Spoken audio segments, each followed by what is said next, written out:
What's up, everybody? Welcome back to the third episode of the Light of Darkness podcast. I am joined here today with my good friend, Bryan Baby B. Bell. Oh, thank you, Derrick. Garza. I truly appreciate that intro. I went out of my way to try to come up with something very original. Oh. Calling you a baby felt correct. I'm a big baby. This is a You big are one. a big baby. I've known Bryan for a good while now. 4 years? Yeah, something like that. Do you are you familiar or do you recall our first interactions? Because I don't. I don't either. I don't, I'm sure but it was on the jiu-jitsu mat at some point or another. Sure. Bryan is, like I said, one of my older friends here in Austin, and pretty interesting. Oh, we don't want to do that. We don't want to pop into the mic. No, we discussed this earlier, Derrick. We did. So that's I'm my following bad. the rules. That's my bad. D-Rock's out of control. Bryan is an interesting individual, man. He's kind of been around for a minute in my circle, and just trying to get to know a little more about Bryan. So, Bryan Bell, why don't you tell me a little bit about where you hail from? So, like Derrick was saying, so I can just follow up with that. Derrick and I believe we met, like I said, 3 or 4 years ago at Eastside Austin Elite when it was barely being brought to light, if you will. A good buddy of mine, Flan McMike O'Mallory. That is his real name, and I love the cat to death. Go ahead and keep talking, please. Just first, I need to turn something off. Do it. We are not prepared. We are not prepared for this episode. It's all good. I'll talk forever. You do that. Give me like 10 seconds. Huh? Like I said, Flan McMike O'Mallory. It told me about Eastside Austin. I decided I was going to come check it out. Ran into Toby Amato, who was another great teacher at the gym. Taught me, or let's say he fine-tuned whatever skills that I already had. And then Derrick introduced me full throttle into the Brazilian Jiu-Jitsu world, which I had nothing to do with that or wrestling in any kind of light. But as far as hailing from, so I hail from McAllen, Texas. I was born there, but moved to Austin, Texas when I was probably about 3 years old. Went to elementary school in Round Rock. You went way back. Like, oh, dude, we're going back. If we're discussing the issue here, that's very, very what far is Bryan back. Bell?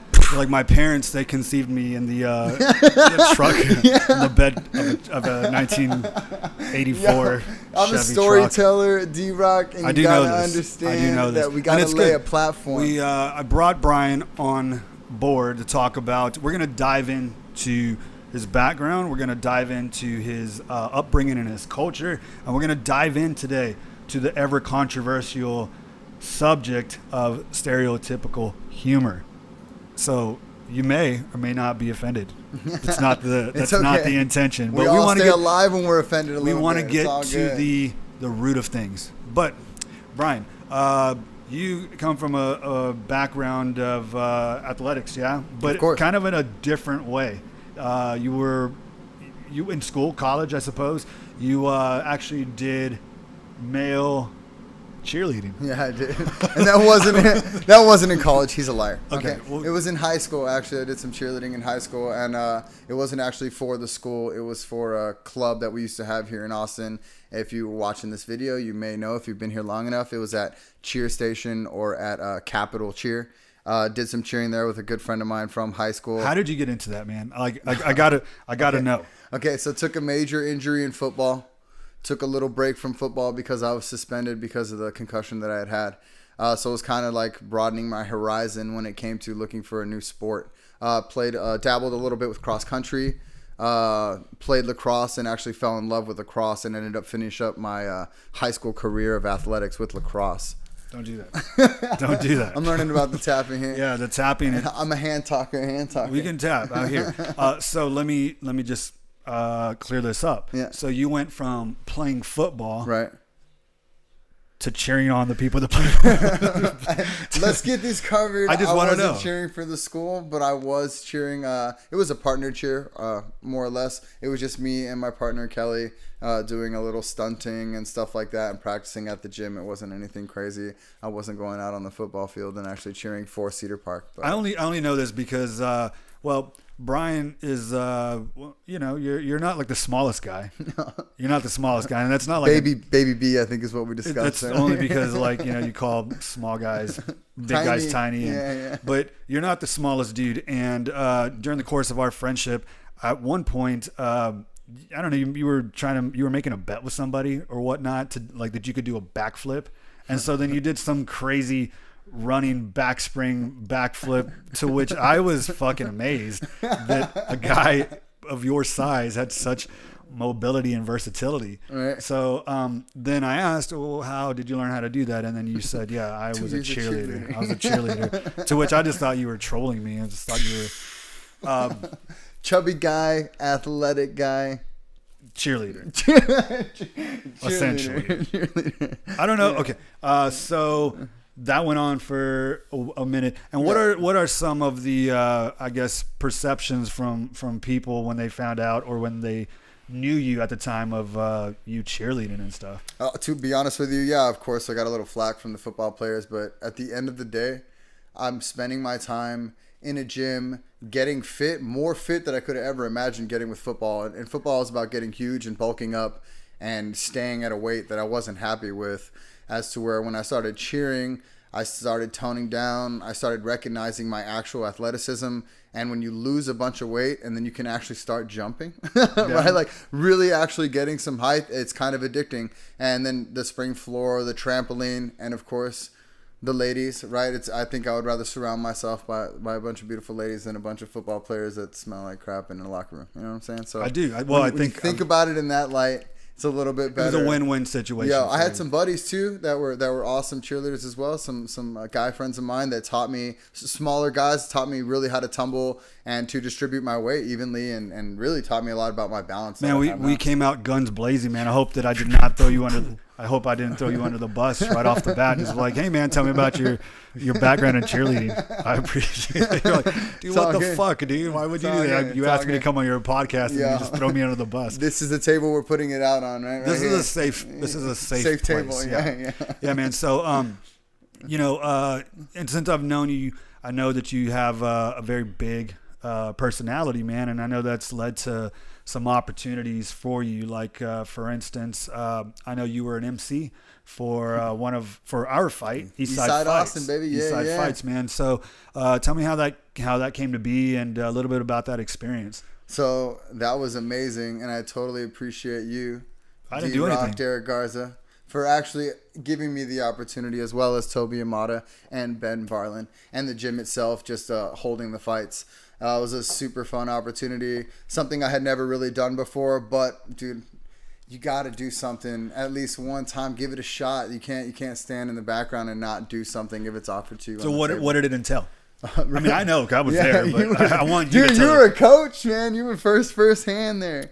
I'm multi. I have my hands in different cookie jars. Dude, emceeing is number one for sure. That was funny, dude. So tell me what led up to it. What preparation? So basically, Toby came to me one day. We were hanging out and was like, "Hey, man, we know that all the guys have discussed that you have a big personality in the gym, and they think that you would be maybe good at talk in front of a bunch of people and being talking an real MC. loud. Yeah, real loud. Yeah, using that voice. Bryan does talk loud and and a lot. It's very common, when I'd see Bryan early in the morning, and we'll get back to the. But I see him in the morning, and he's like super energetic. What's up, D-Rod? Blah blah blah. And I think a lot of the times I would just greet him with "Shut the fuck up, Bryan." And I say it with love, but I'm just like, dude, it's all good. It's understood. It is. That's good morning sometimes. Like, I think you can only say that with your close friends, Yeah, totally. And them not be offended that you actually told them to shut the fuck up. That's right. Because if it was it's all good. It's out of love. If it was at your work environment and you said that to one of your coworkers. Even though that was kind of our work environment, though. Yeah, but we don't have an HR department, so I get away with shit like that. Yeah, it's totally. I get away with stuff like that. So you did the whole gig. What was that like, getting in front of hundreds of people on a microphone and talking, man, like talking really loud, announcing people? I must say that it was an enlightening experience for sure. It's kind of cool because there is so much of a spotlight in a sense, and you can't really see too many of the people. So if you're looking at the tops of the heads and you're doing what I do all the time, which is talking and speaking and being the crazy person that I am, then it really wasn't an issue, man. I felt comfortable out there. I really wish I would have got a better suit. The suit looked great, but it was just too snug, man. I needed something a little more loose, a little more comfortable. You weren't doing your cheerleading training, slimming up. I couldn't coming up to that. Yeah. You neglected the thing that got you to the big dance, man. That's probably. I was on a spring floor too, right? Absolutely. The ring's a little springy. Bruce Buffer's not doing back handsprings. Let's not get it twisted. Juan and I both know that I did the Bruce the Buffer 360. I did at one point. We got to go back on the videos, but I don't think that our good friend filmed that. I bet you were. I'm heartbroken. I bet you were. I'm bummed. telling you right now, I'm heartbroken. It was. I can't remember who it was. I know Juan was one of them. Not Juanito, but Juan, the one that is in your jiu-jitsu classes all the time, works downtown at a Container Bar. Oh yeah. Well, John Klein. So that's his white name. Yeah. Yeah, that's the one. Well, we could call him Juan Sierra Klein. Yeah. But What's yeah, up, Juan? anyways. Yeah, hey, Juan. Shout out for sure. So you had this thing, man, and at any point were you I don't know, did you fumble? Did you stumble? Of course. I fumbled plenty of times, but to keep it moving is the goal. You know what I mean? So people don't know what the performance is, right? So you're basically putting on the show. Correct. And if you stumble, dude, you stumble. Keep it moving. People are going to, maybe one or two people will catch it, but a performance is a performance, and no one has a script in front of you or in front of them except for you. And so you know what the words are going to be said. You know what's supposed to be said. You're the one that's going to catch your mistake. And if you feel it, then the best thing to do is keep it moving. If you don't and you stop and you make a fool of yourself, that's no one wants to do that, right? I think the problem, or one of the issues these days, is that when you do make a mistake or whatever, and it's out in front of you, put it on the internet or whatnot, it's that one or two or however many people. They're the ones that put the comments out. They're the ones that leave the shade. You know what I mean? They're the ones that are the loudest with it. You know, and most people are forgiving, but I think a lot of times some people, especially when they're consuming and they're watching, they forget that there's a human being on the other side of that. Of course, given that performance or whatnot. We always talk about being so concerned about what someone has to say, and in a certain sense, you gotta talk a little more to the microphone, Mike. Bryan Bell. In a certain sense, I can understand that, but at the same time, you build your self-confidence off of these opportunities, right? So for you to be ashamed at one or two people to go onto a Yelp account or some kind of YouTube account or whatever it may be and leave a comment that's shameful, whatever, dude. Take it with a grain of salt and keep it moving. Your goal and your destiny is for you alone. And people are going to say and do what they want, but in the end of the day, someone will respect you more if they see you driving to that point with all the haters in the back and the shady shaders, right? You just keep it moving. That's the whole thing. The term haters, I think, is it's kind of strange to me. You know, I'd never considered like a group of people with a disagreement or an opposing opinion to be a hater, right? You know, but like I know it gets thrown around a lot. I don't know. I mean, I guess. Hater disclaimer. Is that a disclaimer? I got you, haters. I'm part of you, man. I'm just saying. I think it's okay to offer a different opinion for sure. Of course. I mean, not to play devil's advocate, but light of darkness, light of darkness. Yeah, same thing. Light and black, balance. light and black. Yeah. Well, I don't know what I was saying. I forgot where I was going with that, Brian. No. I had a thought. I'm sorry if I interrupted. That it's okay to. I don't think it's just called hating if you have a difference of opinion. Right. I don't think it's called hating if you don't appreciate. But then maybe it's maybe like just you said, let it be. It's a difference of opinion, yep. Right? Whether it's a negative opinion or a positive opinion, it's simply a different opinion. It's all good. Like I said, take it with a grain of salt. If someone is amping, dude, sometimes you get what is it? Criticism, but constructive criticism. Okay. Excuse me. Right, you get that constructive criticism. Yeah, it's a little bit harsh, but in the end, you're supposed to take something from it. Take something from that negative. turn it into your own positive. You know what I mean? Let that hater give you the drive. Let that person that's giving you another opinion give you that extra little boost. And I think more and more, I'm hoping anyways, people are building off of that, right? You're never, like we always say, you cannot have light without dark. And so whether you're just plugging my podcast. Oh, plug in. Thanks, I appreciate it. You're welcome. I appreciate it, Brian. Shout that shit from the fucking rooftop. Light of darkness. The light of darkness. It's the title, man. It is real, though. It is. You cannot have one without the other. So to continue on this path, it is just that. To continue on the path, you will have the light. You will have the dark. Dude, keep it moving to whatever destination that you're planning on go to or get to.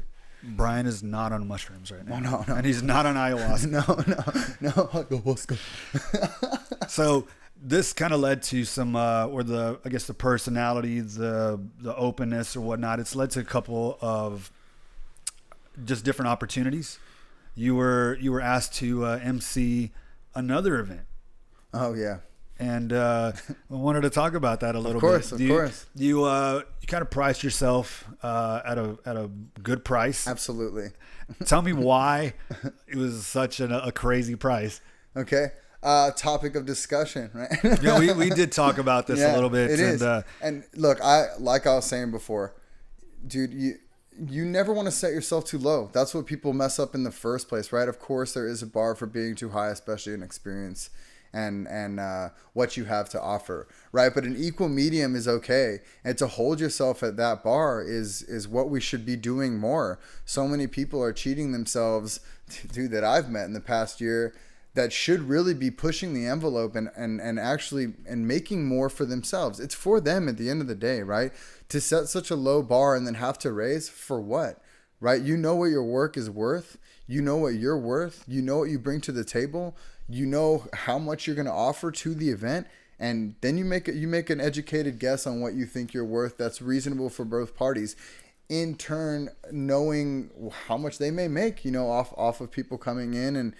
And if you think about it, Bruce Buffer and Michael Buffer have the patent on Michael Buffer does on his saying, right? Mm-hmm. And dude, they don't take less than a certain percent. Granted, they're the ones, right? They've been doing it for a long time. They are the light in the darkness, right? If you will. They're doing big things.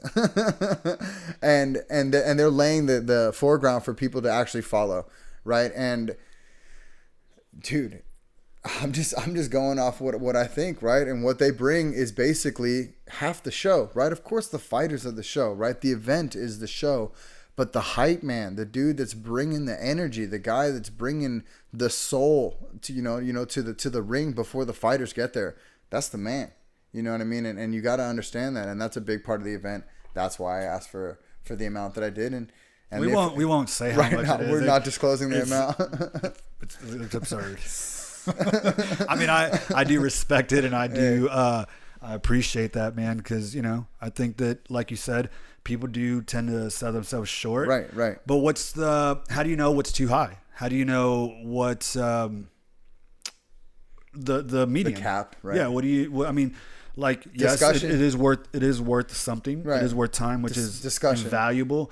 However, like, and the internet says this too, man, that like, if you do something and you price yourself out or whatnot, there are going to be tons of people that'll do it cheaper. Yeah, of course. Maybe better, maybe not. Yeah. You got to rely on your quality and like I said, what you have to offer, right? You have to know that what you're offering is better than the other person is offering, hands down, period. And confident in that, right? Don't change your prices because someone else is lowering their price, right? There's examples in front of us all the time. If a product is good, if it ain't broke, don't fix it, right?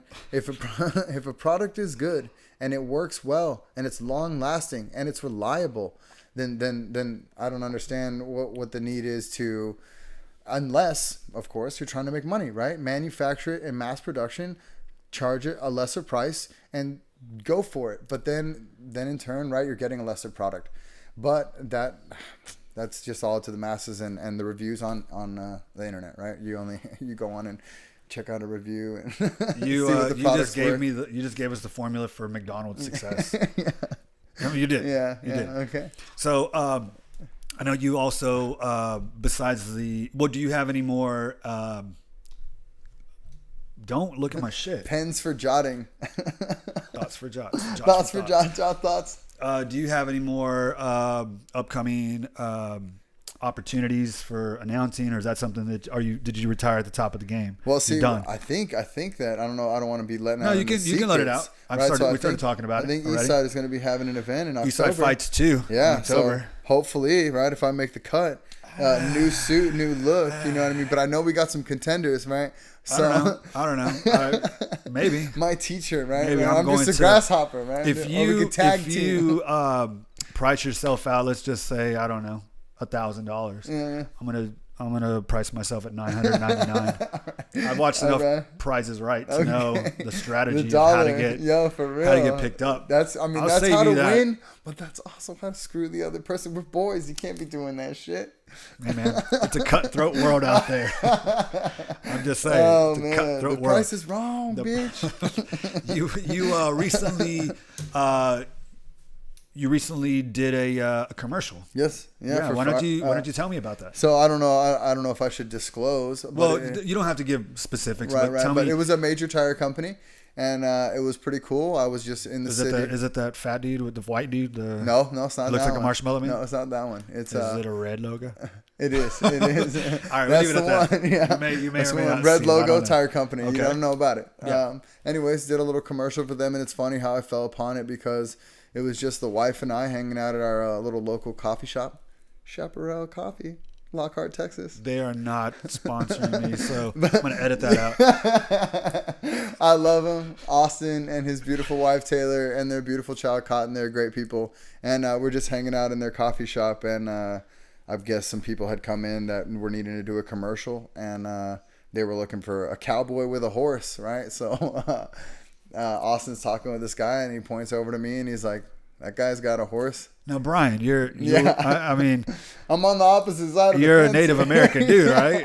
Yeah. And so they're asking. This for is a why Hollywood cowboy. gets mad at all the casting of white people. I had to put my hair away. The Iron Fist. He's like put my hair away. A white dude. I don't know. There was a big deal about that. Yeah, it was. Right? Yeah, totally. So you're a cowboy in this commercial, right? And no, not right. I'm asking. No, you. I am. You're right, and I'm answering. Oh, that was the answer. Yeah.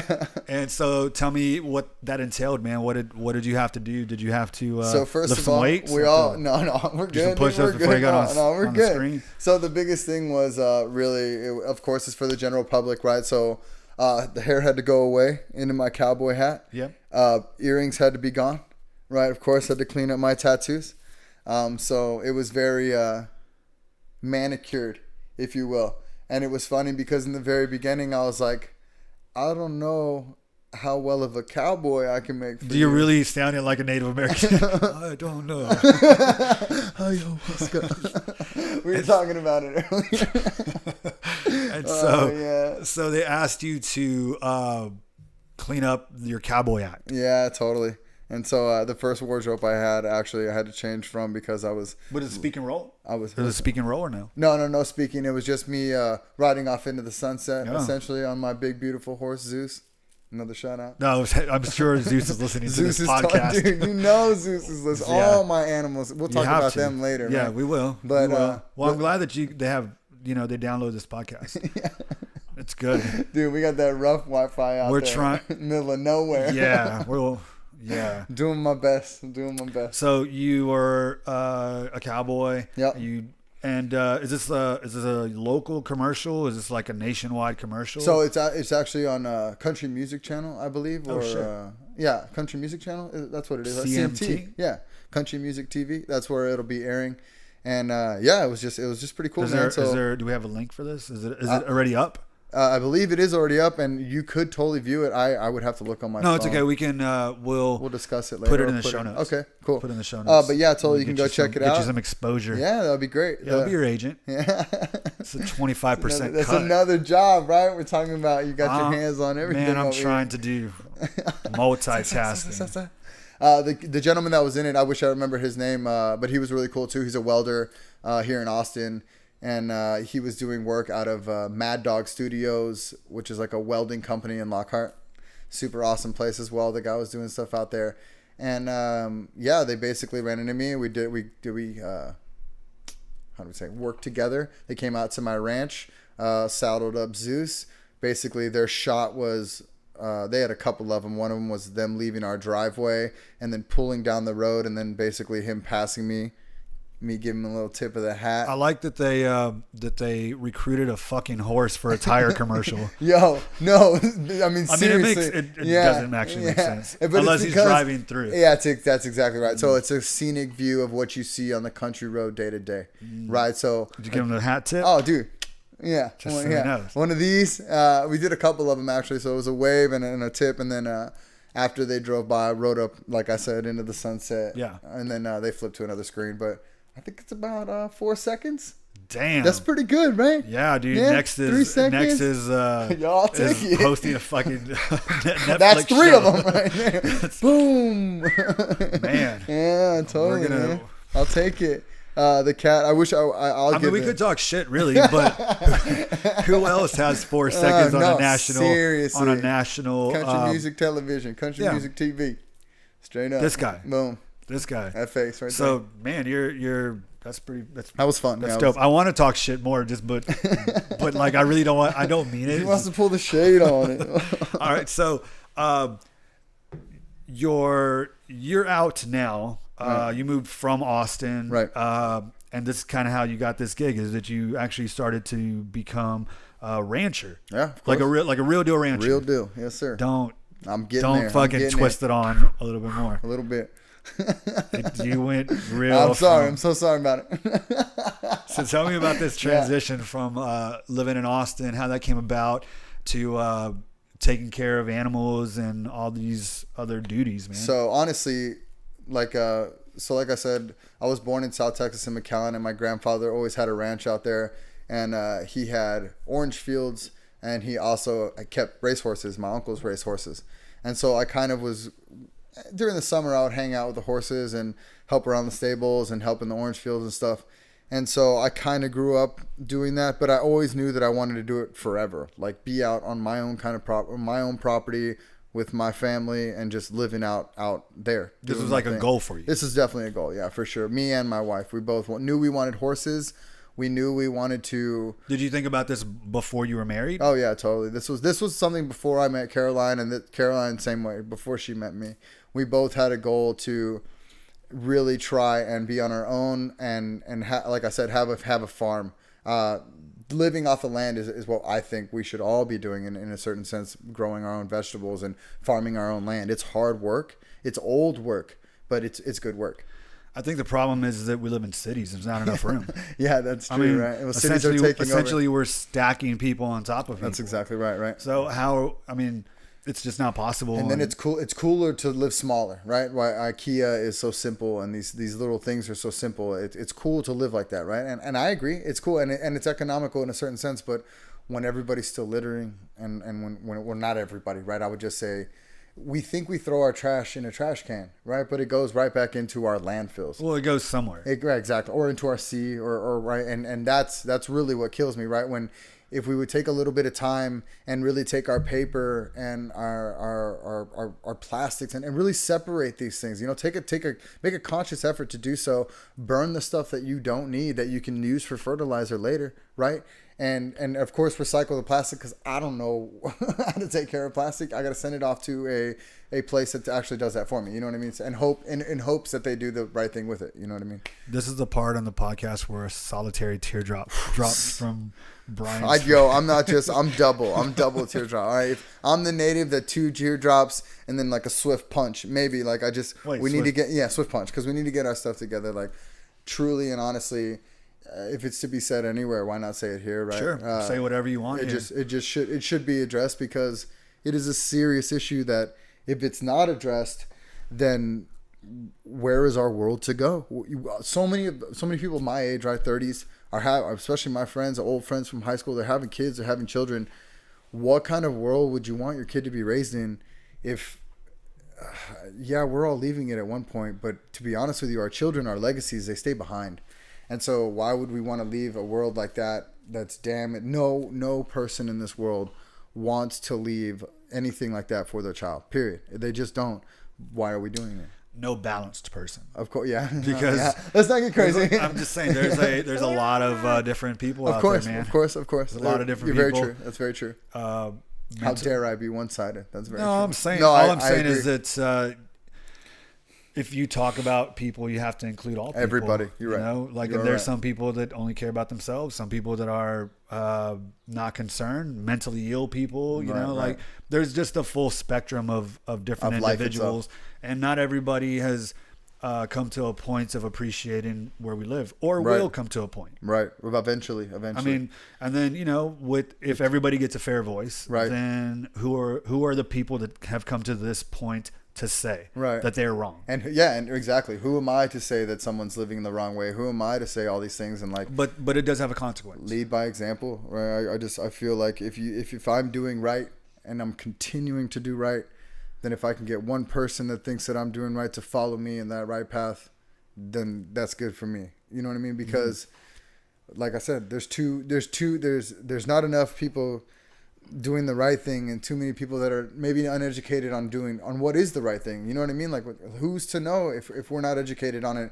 And then the only way to get educated is to take yourself up off your ass and educate yourself. And not a lot of people are willing to do it. I hate to say it, but it's hard, man. It's hard. It is hard. It's hard. And education is expensive, right? If you don't have the money for it, then that's another thing, right? So free education doesn't always equate to real education. Yeah, that's very true. And that's not to slight We're not teachers. Hating. No shade. No, I'm just saying. Yeah. That is not to slight teachers, because a lot of them work with what they're given. Dude, totally. And it's not like it's hard, fair, man, always for everybody. I mean, for the most part, the system that we live in is everybody gets a little slighted. You know, we're all trying to make it work and trying to be in harmony with each other. But there's a lot of us, man, and the whole expression of like leave no one behind really doesn't. It's not efficient, right? You know, but we do our best. You know, where a lot of people do their best, society, if you will, and people fall through the cracks. That's just kind of how it goes. That is society in itself. That's life in itself. That is, but I digress. I digress.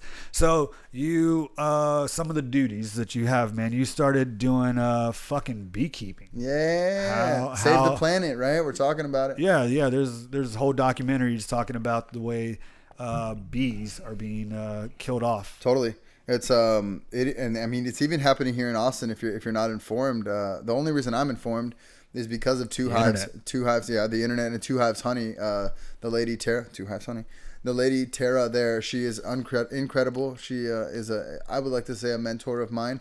I like to follow her guidance. Is she local? She is local, yeah. Tell me a little bit before we move on to your thing. What is Two Hives Honey? So Two Hives Honey is just a corporation with her and I believe a girlfriend of hers, Tara, and I'm not 100% sure on her friend, but they basically hold classes here in town, and you can basically go and they teach you beekeeping 101, right? They set you in, show you a couple things, and they actually get you out there and get hands-on. So they're really cool. They're really simple. Tara is very informative, and she makes her class fun as well. So that's really cool, and that's where I learned a lot of my stuff, other than me picking up a book and reading on my own. Right? And you found them through the internet. Yeah, totally. They have a website? Two Hives Honey. That's it. TwoHivesHoney.com. Yes, sir. It sounds like a porn. Two Hives Honey, make it sexy. Okay, so you decided, of all things, to save the planet. Yeah, totally. Bees are the way to go. One way I can do it, right? Because the only way a forceful hand works is in the ring, right? That's the only way a forceful hand, right? And protecting yourself and your family outside of the ring, right? But other than that, it's frowned upon. You can't strike someone down. You can. You can, but there's repercussions, and you can and you will, right? And I will as well if someone ever invades in my space or tries to hurt my property or anything like that. Beekeeping, right? That's right, baby. Baby beekeeper. And it's just a way to do it without being what a typical fighter would be, right? Throwing my weight around and being aggressive. I can plant flowers, and I can keep bees, and I can have the honey, right? And the goal was never even for the honey. You know, it truly was to establish a bee farm, like an apiary, because when I create a beautiful habitat, then life will flourish. So if they're doing great on my land, they're only going to make my land better. And they've brought bees. I've got so many cardinals out there. It's crazy how much they are contributing to the pollination on just my property. And I think they have like 50 acres that they can just do whatever they want on. And it's because the people that are around me on my side of the land just so happen to be wildlife friendly. So they really don't kill anything. Unless, right, maybe they'll have a deer or something. But for the most part, they're very respectful about the wildlife in the area. So my bees can travel wherever they want. It's like a no swat rule on our area. So if you see a bee, don't swat it. Right? Motherfucker stinging you. You're just like, I'm gonna take take one for the planet. Yo, let's get it straight. I had my bee suit on one of the first times I was out there flying solo. Talking to the mic. And oh man, I had my mask on my face. And it was pressed against my face, and I was sitting right in front of the hive, and you just hear the most intense, like it's just a steady pace. And I'm not even thinking about it, right? Because I'm so intrigued by what's happening out of nowhere. I take one right to the chin, bow! And first reaction as a human is like, take the mask off, take the stinger off. Dude, I'm surrounded by 90,000 bees. I can't just take my mask off because they're going crazy because I'm in the mask, right? Or I'm in the hive. And so, oh man, it is quite the experience to have a stinger in your face while you have 3 more hives to inspect, and you just got to rough it. I didn't have usually I have my truck out there with me, but this was a time that I was just doing a quick inspection, in and out, change the food, maybe even not even change the food, just make sure they're up to date and water's okay. But I had no truck to run to, and so it was basically like run way away from the hive, right? But then have 3 or 4 hives that were uncapped and they were just exposed, and you can do that, but I like to be very efficient about my hive keeping, right? So, or anything that I'm doing that's where I'm essentially playing a higher being that's taking care of these You're things. A bee god. Yeah, I'm bee god right now. You're a bee god. Beekeeping god. No, you're god to the bees. Dude, and what kind of a god would I be if I did not keep them in a beautiful home and with lush water and all the things that they need to really establish their families. Like, really, truly. An Old Testament one. Yeah. I don't rule with an iron fist. So, to start, let's just say, for instance, that your old friend, the Darkness, wanted to get into beekeeping. Okay. How much do I need? Money-wise? Yeah. Okay, money. I mean, truly, you can have a beehive here in the city, and there are regulations that you can have. So like a fence is a barrier. So if you have a fence up, you can have technically up to 2 hives in your little establishment. Enclosed. Right? Enclosed, right. And honestly, the biggest problem with having them in the city is because your neighbor doesn't like it. Right? And I understand my mother is deathly allergic to bees. So if she gets stung... So are you doing this to spite your mother? That's what everybody says. And it's not to keep my mom out. Mom, I love you. Right? But don't come over because I'm trying to save the planet. I will stick she these knows. fucking pets on you. I'll stick my little minions on you. Yeah, my dogs, my donkey. My donkey's the most aggressive one if we're getting crazy. Like, truly. You got to watch out for the pits, but the donkey will get you. Tell me about your bees, man. Don't get off topic here. We're here talking about city bees, right? So if you're doing city bees, like I said, you wouldn't need too much. Maybe a couple $100. Really, that's it? Yeah, truly. And when you started off, we had a big operation. You bought like they ship you bees or something? So essentially they're shipped. So they're not really shipped, right? You go to the actual apiary. So you go to a place. We went to. I can't even remember. It was 2 Hives Honey was the place that actually showed us where this apiary was, right? So we go to the place and we actually collect our bees, and what you get is a what they call a package, and a package contains a queen and 10,000 bees. 10,000. 10,000, right? And I have 9 hives. Estimated, right? They're not like you one. No, they weigh. time. I think they weigh it. Yeah, that'd be funny. Put in a little beeline. Yeah, that's not how it goes down. I think they weigh it, and that's how they. This is how my mind works. Right. It sounds logical. A beeline, so everybody's like, line it up. Bitch, you cutting? Yeah, but yeah, so I think they weigh it. That's how much you get, and they give it to them. So we basically ordered 9 packages for our 9 hives. That's essentially 90,000 bees and 9 queens. But standard, if you wanted 2 hives, is recommended only because if you have one hive that's faulty, you can use the comb and the food from one hive for the other one. They're territorial, correct? Oh, of course, but once they've... I guess what I'm asking is that for each queen that you ordered 10. 9 queens. 9 queens. That's 9 different hives. Exactly. Each of those, will they live harmoniously? Oh, or yeah, totally. Will they be like, dude, there's another queen, we got to kill that motherfucker? No. See, yes and no. Right? In the beginning, they put a queen in what's called like just like a queen cage, right? And so the bees are shipped in a package. And when you do is you get the package, and the package just is like a... I don't know, like a chicken wire, little piece of wood, just a little thing, right? Little hive, temporary hive, if you will. And it's got food inside of it. What does food consist of? Food is basically water and sugar.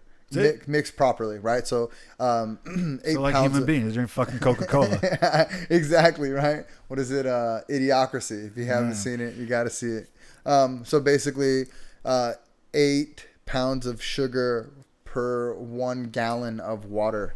And with that mixture, you get your 8 pounds of sugar for 1 gallon of water. Yeah, How much does a gallon of water weigh?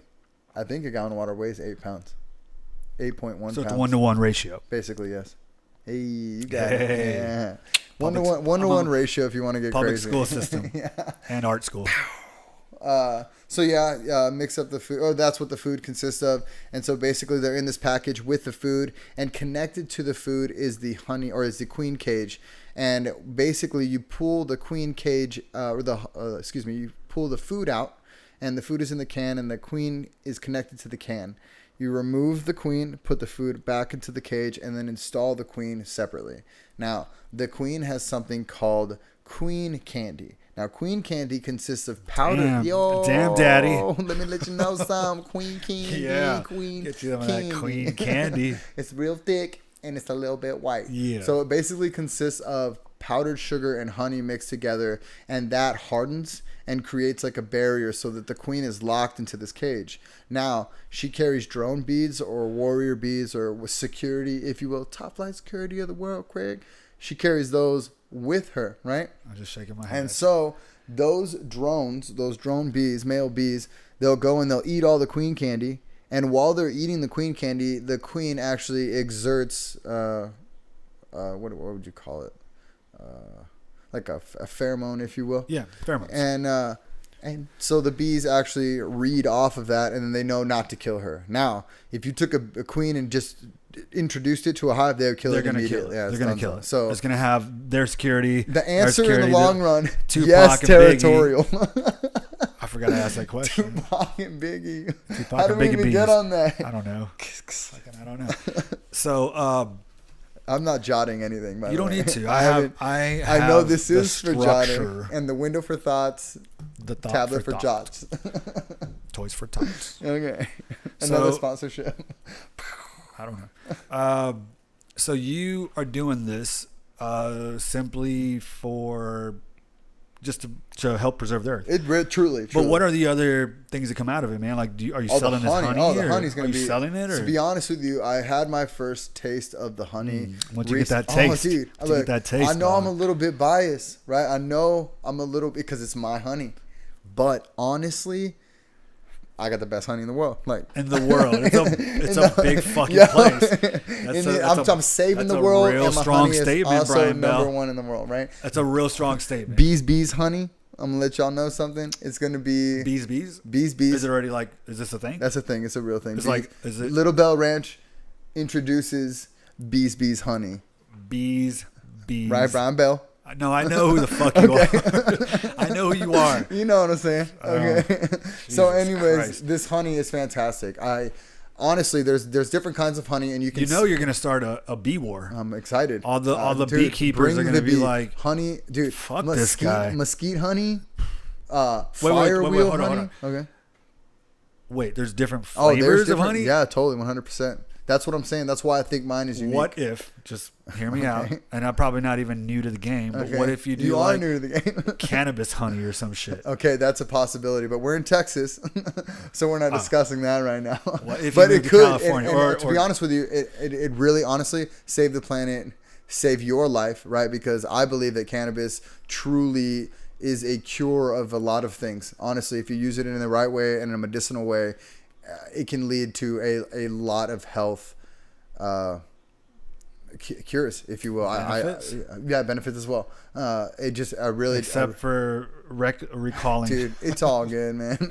Look, yeah, man. A little short term is all good, right? Who needs it, man? Just let it go. It's in the past. It's fucking done with. Don't hold on to it. just go with it. Just go with it. So yeah, dude, you definitely can do that. Is there going to be like a website that you're doing, or possibly in the future? But like I said, right now it is not about Bryan. You money. got to get a website. I already have the. Oh well, hold on. Okay. Yeah. Let me just say, you got to get a website. And you got to get some internet. This motherfucker told me today that where he lives, he doesn't have internet. No, well, he's got internet, but it only allows him to watch 2 movies a month. So we're putting in perspective here, right? That's the only reason I use that example is because most people can relate to the Netflix, right? Yeah. Most people have endless Netflix, right? You just click on Netflix and boom, you got Netflix forever, right? Bryan Bell, Orange is the New Black. On Black is the old black. Little Bell Ranch, you get 2 movies a month. 2 movies a month, all right? That's it. And then maybe stream 1 video on YouTube, and then you have a little bit of music here and there, okay? That's it. Little Bell Ranch is struggling when it comes. There's no Pornhub going on at Little Bell Ranch. No dirty. None of that stuff. Dirty nothing. If you're gonna dirty, it's got to be on the DVDs, but we don't need none of that dirty stuff out there on the Little Bell Ranch. You don't need to post internet pictures to Instagram. Not till later. Not till I get into town like Lockhart. Yeah, and then you just got to jump on somebody's Wi-Fi. Yeah, exactly. Because I can't. Wi-Fi connection. Yeah, for sure. Yeah. Okay, so Bryan, you still got to get a website. Yeah, well, you got to get a website. Bees Honey will definitely have a website. Don't steal that. Don't steal it. Yeah. Don't do it just to spite him. I'm gonna do it. It's Bryan Bell, right? Bryan Bell. Bees Honey. It's how it's gonna flow. Is it B apostrophe S? Right. Because you can't put that in on a web address, on a URL. You can't put an apostrophe. Right. Just bees. BEE. Yes. Yeah. Like. Okay. Yeah, and maybe I'll throw the Z's on the end of it. Damn, going hood on that. Yeah. I don't know. Hood on that. We'll see. All right, so that's bees honey, and that's gonna happen because I'm gonna fucking help you to do that. It's gonna be a thing. But like I said, it is about the planet right now. It is literally about making whatever plot of land that I have completely fertile and beautiful. That's extremely true and honest to your culture. Yeah, that's the way to be, culture, man. And maybe it's because it's within me, but that's how I've been, like I said, on a journey to just seriously try and make a difference if you can, man. Like one way or another, it's crazy to me that. I don't know, that it dawned on me. I mean, I guess I was like 18 truly when I had kind of like a breakdown and was just kind of lost my mind a little bit. You went on a vision quest? Basically. To be honest with you. Like, no, but if you did. It wasn't like a smoke and mirrors, if you will, right? Or it wasn't like a Adobe house or anything. Was it like a psychedelic? Or? No, it was just meditation. And so I was in a place where I was a little aggressive, right? I didn't really know why I was feeling as intensely as I was about the earth and things that are affecting it in one way or another. And I just gave my uncle a call, my Uncle Henry, who is basically like our spiritual guide, our medicine man, if you will, our wise man, if you will. He's got a lot of experience. He's been in and out of the military. He's seen a lot of things. And he just can offer a lot of guidance. And so I asked him, and he basically filled me in on what my background is, where we stem from, and what is the tribe you're? So my dad, like I was saying earlier, is German as German can be, right? And my mother, so Mexican American, if you will, but in South Texas, there's Apache, but Apache has a couple different ones. Right, you've got Mescalero Apache, you got Lipan Apache, you have Chiricahua Apache, and these are all branches of the Apache that basically spread out. Right? They're regional. Right, They're their own tribes. Right, of course. Mescalero is because one thing they say is because of the actual plant, the Mescalero plant that was growing there, right? Mescalero Apache, and also now the reservation is known as the Mescalero Apache Reservation, and the government only sees them as the Mescaleros, which is ridiculous because they have Lipan, they have Chiricahua, dude. Sammy Greyhorse, Austin local, man. He rides on his horse downtown all the time. He's Who's Apache. He's his name's Sammy. Sammy Gray Horse. Yeah, his name. Well, who is he? Yeah, Gray Horse. He's just got to fill us in. Yeah, man. he's a musician. They call him the 6th Street Cowboy. Only dude to ever be arrested in Austin, Texas for driving a pony intoxicated, right? You can't even be on a bike in Austin. Yeah, intoxicated. Yeah, no, totally, man. So I don't know if that's like. Anyways, native brother. I'm just saying. Yeah. He was he breaks drunk and laws. horsing for sure. But that's my boy, man, and he's a Chiricahua Apache.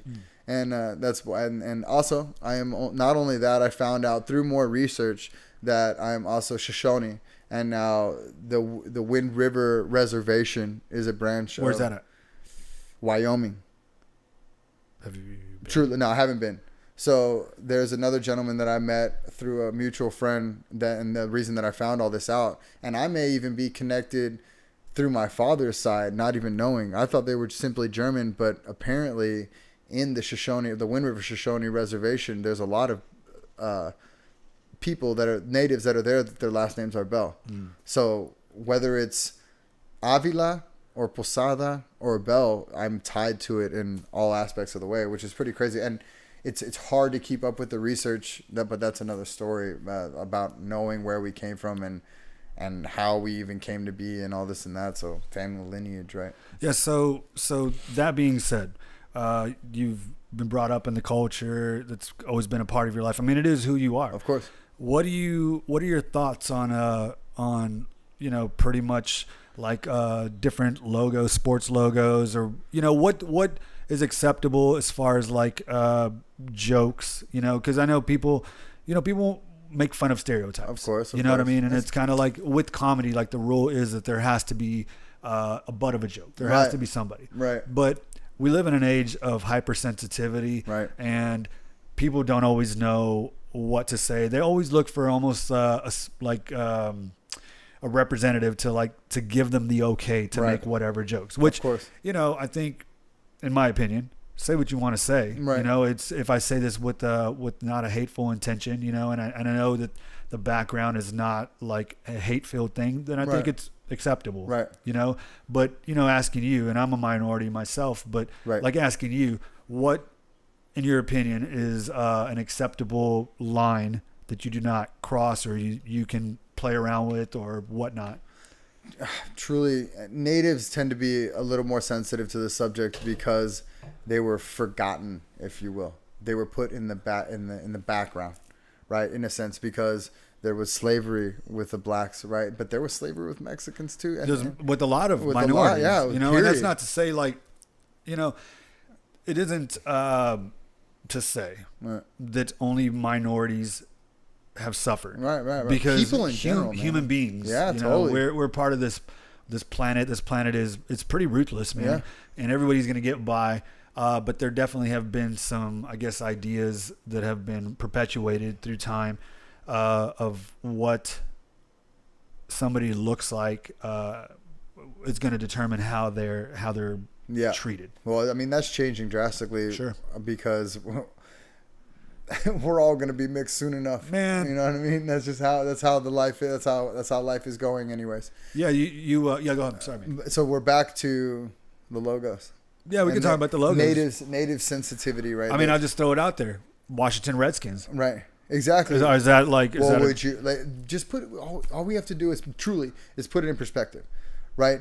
You look at a red-faced individual, right? What is myself? Right. What? And then they give you these attributes of like a big nose and all this and that, and like the argument is like we don't all look like that. Sure. You know what I mean? And it's the same thing when actors back in the day would put the black face on. You can't do that shit. You know what I'm saying? Like, wait, hold on, Bryan. You can. Let's not get it twisted. You can, and they will, and it will continue to happen. But to say that someone's not going to be offended, come on, it's a little offensive. But on the other side of the coin, and I'm definitely not saying that that's not correct, but aren't we at a point where everything can be offensive by somebody? Yeah, because the internet has given everybody a voice, right? Whether it's right or it's wrong, whether it's rooted in truth or opinion, right? Everybody has the ability to be offended. Yeah. So where is a good medium, especially with things that, obviously I know you. I'm going to feel more comfortable giving you shit. Right. Sometimes it's going to be off of the things you do. Sometimes it's going to be off the things that you're vibing. Yeah. I mean, the idea is that I can say these things as long as I'm not disrespectful to you as a human being, as long as I don't impede upon the way that you live. The aura of the exchange, the energy in the intent. exchange. Yeah, the intent of the exchange for sure. Yeah, that's probably key, because like for me, I'm covered in tattoos, and I'm going to continue to put tattoos on my body. Don't do it, Bryan. And like I'm at one point I will have a battle of the natives of this land and the colonizers of this land battling in a mix. And here's my idea what I think you should have. Right. I'm gonna tell you, I think you should have an Indian tribe. Okay. Against a bunch of bees. Okay. Yeah. Or just like one holding the beehive up, right? Or like kind of like Aztec. Like a like a tattoo of some or like honey, when I raise my hand, this is down. the spear, right? Like this is, yes. The fucking Honey Nut Cheerios character. Or like the spear is like in the beehive, but like just because he's retrieving it from the tree. And who's to say it's supposed to be a he, right? Maybe what if it's a she? A lady. How dare you assume this fictional person's Aztec from either gender? I don't know, man. I don't know. So funny. I don't know, man. I've been. I guess people will try to be hurtful, try to say shit to me, but it doesn't honestly, I don't give a fuck if you say, like people have called me a beaner before, like, okay, whatever. Yeah, whatever. Whatever. Like that's the worst you could come up with. Yeah.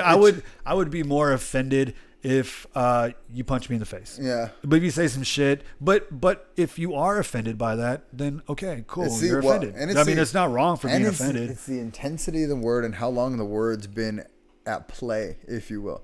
Right, because beaner, dude, some dude made it up. Oh, he's a beaner. Well, I mean, it's just saying like, do you like that your culture is like tied into like eating beans, right? No, beaner is. No, am I wrong? No, yeah. You're gonna tell me about the Mexican shit? Or I'm gonna let him tell me. Look, beaner is just for real. Like beaner is a joke. Like how I can't get offended, even if I was aggressive, right? Like you beaner. Like who cares? Damn. Truly, like was it aggressive? Yeah, no, you were just like up in the. You're making my shit trip over here, man. But really, truly, like beaner has it's got no pizzazz. It's got nothing behind it, man. Like. I feel like wetback is more of a racist slur because truly people had to, if they couldn't swim, they had to float on their backs and get over here. Like when you got to cross the border, you do it however you can for freedom, right? For fucking freedom, for freedom, for the red, white, and blue. You know what I'm saying? Yeah. America. And so I truly feel like that is more intense and that is more aggressive because one, it's been around longer. And two, it's got some kind of malicious background to it. You know what I mean? Just like the N-word, right? That's been used since they started coming over here and bringing everybody over here and killing native people and doing everything that they were doing, right? Colonizers and all these people that we will not say or discuss, right? Damn. But it's just, it is the culture behind the word. It's how long the word's been in play. And then, of course, we go back to the tenacity and the intent of the word or action, therefore being so the moral of what we're saying is in a nutshell. You can say shit. You can make say jokes. Whatever you want. Don't be a fucking asshole. Yeah, don't be a piece of shit. You can literally say whatever you want.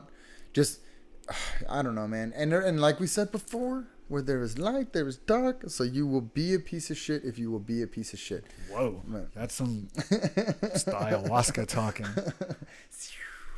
Yeah. What else we got, Bryan? Is that it? Dude, I don't know, man. That might be it, Is dude. that your little list? Is that That's the list? My little, dude, I had no jots. I told you not to look at my list. I didn't. Only for a second. Now I'm going to fucking kill you.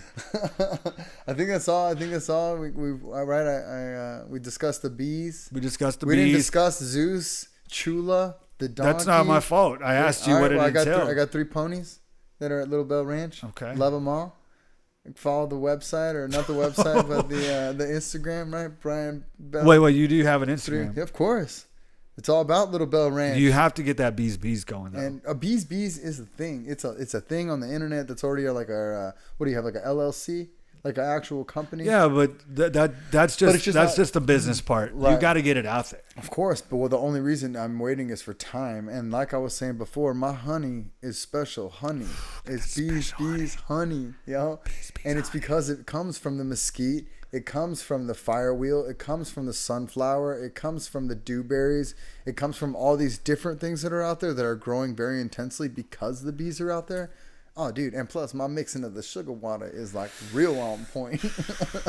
Grew up mixing that Kool-Aid. I really now make I know. some good bee food. Like I'm a, what do they call it? Wizard of the bees. You're a fucking bee chef. Bee chef. You're a bee chef. Yeah. Dude. That's it. That's it. That's a wrap. What the fuck? That's Yeah, it. yeah. All right. We're going to get Bryan Bell on the internet. He's going to have a fucking presence. We're going to make that happen. Presents. I like Christmas, right? No. Like you are here, not presents. Yeah, I got it. God damn. He is also a product of the public school system. 100. Besides that, please follow us. Go to thelightofdarkness.com. Thelightofdarkness.com. You're going to find links to our YouTube page. You're going to find links to our Instagram. You can follow me on Twitter, DG The Darkness. Dude, and of course, there might Facebook. be swag, right? There might be swag later, maybe. There could be. Boom, I don't know. dude. Light Maybe of Darkness. I'm going to get some coffee cups. Dude. We can make your own podcast. There's always Dark Clan swag Clan's too. a Don't thing. forget about it, man. That's Darkness. The Light of Darkness. Boom, man. So you're going to want to do that. Lightofdarkness.com, Twitter, DG The Darkness, Instagram, The Light of Darkness Podcast. And that's pretty much fucking it. That's it, Bryan. Boom. You got anything else, my friend? Shout out to somebody. Yeah, let's shout out to D-Rock, of course. Derrick Garza. Appreciate you putting on the podcast. Appreciate you teaching me everything that I do know in BJJ. Even though it's not an extensive knowledge, I feel like I still am learning and improving slowly but surely. You got to show up. Right? Of course I got to show up. That's at the ranch, right? Little Bell Ranch, Little right? Bell Ranch. Bees, you know what I'm saying? Little Bell Ranch. It's hard work out here. Plus, I live like 40 minutes away, but it's still all good. I'm in It's town. cool, man. Whatever. Toby get Amata. yourself. Yeah. Toby Amata, right? What's of up, course. brother? Love Toby Amata. Vince. Oh, Dude, yeah. Brown Belt. We love and miss you, right? I know you're out there in California doing your damn thing, but in Nevada. oh, excuse me, in Nevada. Nevada. Doing your damn thing, but we miss you as well. And the Munchkin, little Maximilian, right? Yeah. Hope him and his little baby. little. Oh, they got the new one, right? Luna. Hey, don't the give all wife the cake. don't put them on. Oh, you're right. blast. You're right. I'm not trying to put anybody on blast. I'm just telling everybody that I appreciate and the people that I do appreciate. Ben Barlin. Yeah, Right. thank you. Yo. Thank you. Yeah. Everybody. Seriously. Everybody.